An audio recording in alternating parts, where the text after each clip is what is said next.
Кој како стигне го краде сопствениот народ, доведувајќи го на работна екзистенцијата, а криминалот расцветал во сите нијанси, велат граѓаните со кои што поразговаравме. Лути и бесни на ставовите на функционерите дека ако се зголемат примањата, ќе се зголеми инфлацијата. Велат, кренале раце одамна од функционери кои се богатат катадневно на грбот на така и сиромашниот народ. Не може со ова Арами Луков. Овдека Арамија до Арамија, од кого ќе очекуваш? Кој сакаш да ти среди ситуацијата? Никој.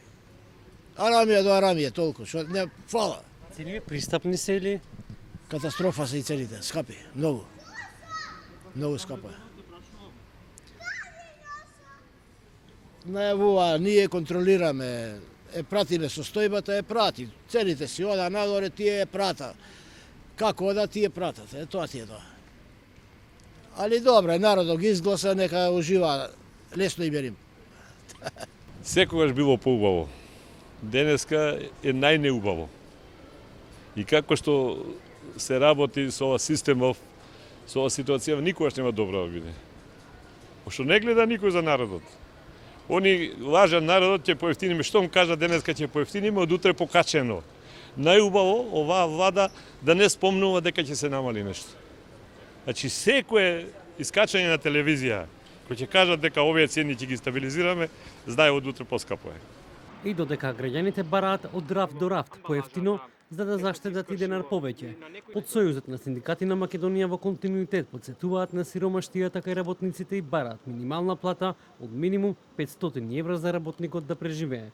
Иван Пешевски од Сојузот на синдикати на Македонија со порака до работодавачите да се престане со праксата на подценување и омаловажување на работниците. Значи милионски суми профит на сметка на работодавачите наспроти минусни картички и кредити на работниците и повторно работниците се виновни и повторно работниците не биле продуктивни и не направиле ништо. Меѓутоа платите се повеќе од катастрофални и да не вразуваме продуктивност, сите знаеме тоа е лекција уште во прва средно дека ако има продуктивност ќе има поголема плата. Ајде, сега кај се парите во државата?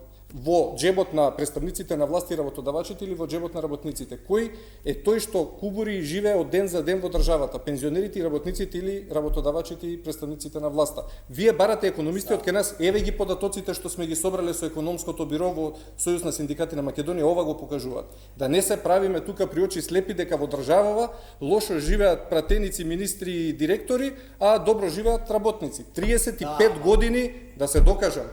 На работникот со памукче крвта му ја пиете и затоа си заменил тука и не очекувајте попродуктивни работници за овие плати.